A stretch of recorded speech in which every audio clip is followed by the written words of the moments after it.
জলপাইগুড়ি স্কুলে আচমকাই হাজির বিচারপতি বিশ্বজিৎ বসু। জলপাইগুড়ির ফণীন্দ্রদেব বিদ্যালয়ে সারপ্রাইজ ভিজিট বিচারপতির। শুক্রবার আচমকাই স্কুলে হাজির হন বিচারপতি। ৪৫ জন শিক্ষকের মধ্যে ১২ জন শিক্ষক অনুপস্থিত। শিক্ষকদের অনুপস্থিতি নিয়ে রিপোর্ট তলব বিচারপতির। আগামী ৭ দিন জলপাইগুড়ির বিভিন্ন স্কুলে সারপ্রাইজ ভিজিট করবেন বিচারপতি বিশ্বজিৎ বসু।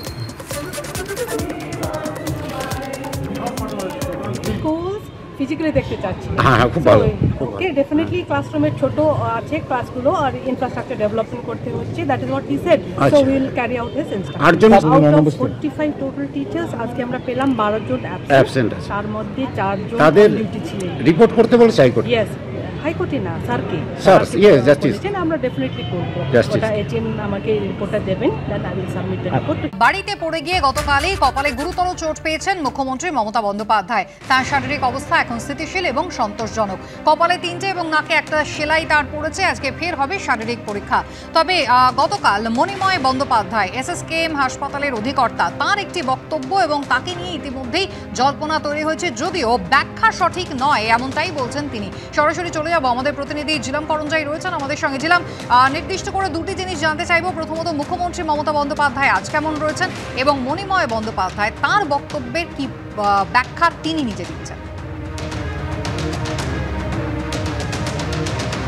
একদমই, গতকাল ঠিক আমি যেখানে দাঁড়িয়ে রয়েছি উডবার্ন ব্লকের সামনে, ঠিক সেইখানে দাঁড়িয়ে আমার সহকর্মী সুবীর রায়কে দেখাতে বলবো। এই জায়গাতে দাঁড়িয়ে এসএসকেএম হাসপাতালের অধিকর্তা মণিময় বন্দ্যোপাধ্যায় সাংবাদিকদের যে মেডিকেল বুলেটিন জানিয়েছিলেন তাতে তিনি উল্লেখ করেছিলেন যে সাম পুশ ফ্রম বিহাইন্ড, যে কারণে মুখ্যমন্ত্রী পড়ে গিয়েছেন সেইটার ঘটনা বলতে গিয়ে মেডিকেল বুলেটিনে তিনি বলেন সাম পুশ ফ্রম বিহাইন্ড। এবং তারপরে জল্পনা তৈরি হয় যে এই পুশ ফ্রম বিহাইন্ডটা কীভাবে, তাকে কেউ ধাক্কা দিয়েছে বা তিনি নিজে থেকে পড়ে গিয়েছেন বা কোনো কিছুতে ধাক্কা লেগেছে, এই নানান প্রশ্ন জাগতে থাকে। এবং তার মধ্যে যেটা জানা যায় যে পুলিশের পক্ষ থেকে তারা এই বিষয় নিয়ে তদন্ত করতে অগ্রসর হচ্ছেন। গতকাল রাতে, গভীর রাতের দিকে ফের অধিকর্তা ব্যাখ্যা দেন যে এটা একটা ধাক্কার অনুভূতি হয়েছিল মুখ্যমন্ত্রীর বক্তব্যে এবং সেই অনুভূতিটা তিনি জানিয়েছিলেন, সেটাই বলা হয়েছে। আজকে সকালে অধিকর্তা মণিময় বন্দ্যোপাধ্যায় ফের তাকে এই প্রশ্ন করা হয় যে কি হয়েছিল, পুশ ফ্রম বিহাইন্ড ব্যাপারটা কীরকম করে। তখন তিনি বলেন যে this is a sensation of push from behind, তার মনে হয়েছিল এবং সেই মতো তারা বলেছেন। এবং কেন এরকম পুশ ফ্রম বিহাইন্ড এই সেন্সেশন হয় সেই বিষয় নিয়ে অবশ্য তিনি বিস্তারিত কিছু বলেননি।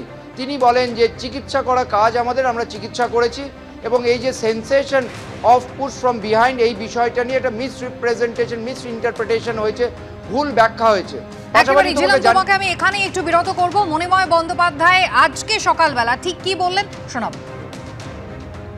ये जो पुश फ्रॉम बिहाइंड का थियोरी है वो कहां से आया? No, that is not an issue. We have clarified yesterday clearly that this is a sensation of push from behind which happens when a person actually doesn't happen. That I cannot say because this is a sensation of pushing from behind. That's it. Okay. But what that doesn't mean? Does it see, our job is to treat. So we have treated. We have tried our best. But there has been a maybe an interpretation which has been misinterpreted. But we have clarified yesterday clearly. Was it a mistake from your side? I have clarified yesterday clearly that this is a sensation of pushing from behind which led to the fall. Thank you.